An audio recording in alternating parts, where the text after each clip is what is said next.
सबसे पहले मैं इलेक्शन कमिश्नर और उसकी पूरी टीम का शुक्रिया अदा करना चाहता हूं जिन्होंने ये इलेक्शन बिल्कुल पीसफुली कंडक्ट कराया।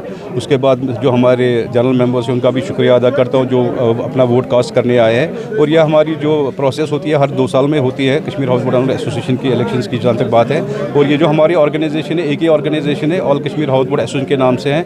1934 में ये एस्टेब्लिश हुई है और तब से ही चलती आ रही है। और ये इलेक्शन प्रोसेस 2 साल के बाद आज कंडक्ट हुआ तो मैं चेयरमैन था रिसेंटली और मुझे इलेक्ट किया गया। और मेरे साथ जो बॉडी बनी है उसमें हमारे कुछ नए फेसेस भी आए हैं, जैसे हमारे वाइस चेयरमैन है बशीर अहमद पाला साहब हैं, हमारे सेक्रेटरी जनरल साहब हैं, हमारे फाइनेंस सेक्रेटरी है, जॉइंट सेक्रेटरी है, ट्रेजरर है और पब्लिसिटी सेक्रेटरी है। तो हमारे 8 लोगों का टीम होता है। तो हमें 2 साल का फिर मौका मिला कि अपने लोगों की खिदमत करें, जो उनके जायज़ मसले मसाइल हैं वो गवर्नमेंट तक पहुँचाए।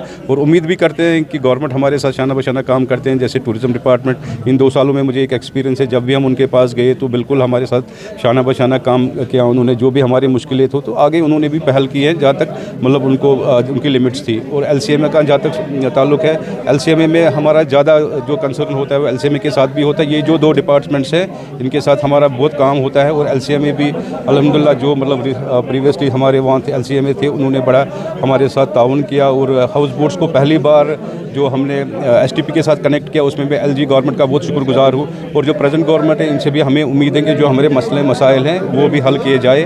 तो आज की जो यहाँ पे ओथ सेरेमनी थी उसी के सिलसिले में थी।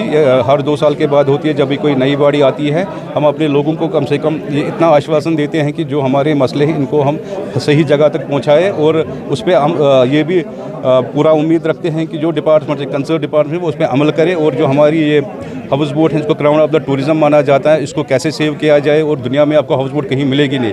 जो इसके मुश्किल हैं जैसे रिन्यूएबल ऑफ लाइसेंस है, टिम्बर है, रिहेबिलिटेशन है या बहुत और भी जो छोटे छोटे मसाइल्स होते हैं उनको हल करने की ज़रूरत है। और मैं जैसे अभी भी मतलब हमारे जॉइंट डायरेक्टर साहब ने कहा कि हाउस बोट्स की एक शान है, अपनी एक पहचान है। और जब तक हाउस बोट डल लेक में, तब ये डल लेक भी है, निगी लेक भी हैं या बाकी जगह भी जहाँ पे हाउस बोट हमारे हैं, अगर खुदा ना करे ये टूरिज़म के नक्शे से कहीं ना रहे तो टूरिज़म में एक सेटबैक होता। और ये मेरे को लगता है सबसे बड़ी जो टूरिज़म में दुखद बात होगी वो हाउस बोट का ना होना होगा। और हम उम्मीद करते हैं कि इसको हेरिटेज का दर्जा दिया जाए।